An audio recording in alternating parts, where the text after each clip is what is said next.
Gates and doors are barred, all the windows fastened down. I spent the night in sleeplessness, rose at every sound. Half in hopeless sorrow, half in fear the day would find the soldiers breaking through to drag us all away.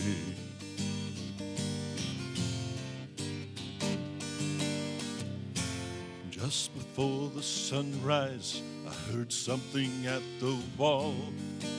The gates began to rattle and a voice began to call. I hurried to the window to look down into the street, expecting swords and torches and the sound of soldiers' feet.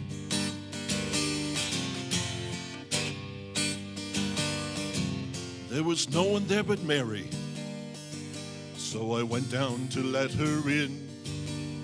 John stood there beside me as she told us where she'd been.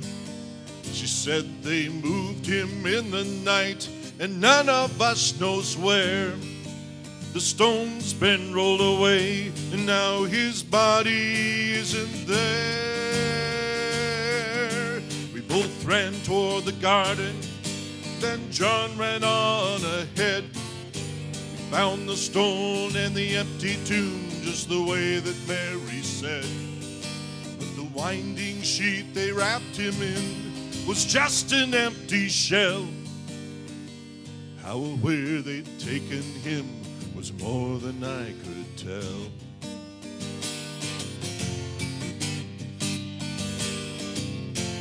Back inside the house again, my guilt and anguish came. Everything I promised him just added to my shame. When at last it came to choices, I denied I knew his name. Even if he was alive, it wouldn't be the same.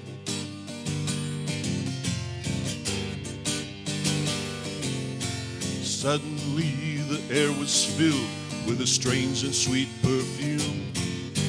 The light that came from everywhere drove shadows from the room.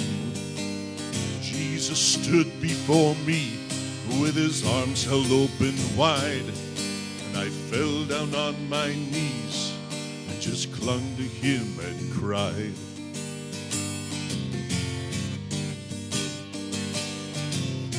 He raised me to my feet as I looked into his eyes. Love was shining out from them like sunlight from the skies. My guilt and disappointment disappeared in sweet release. And every fear I'd ever had just melted into peace.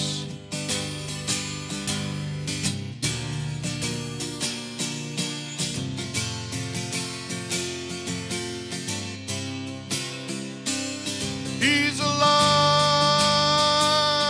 he's alive, he's alive, and I'm forgiven. Heaven's gates are open wide.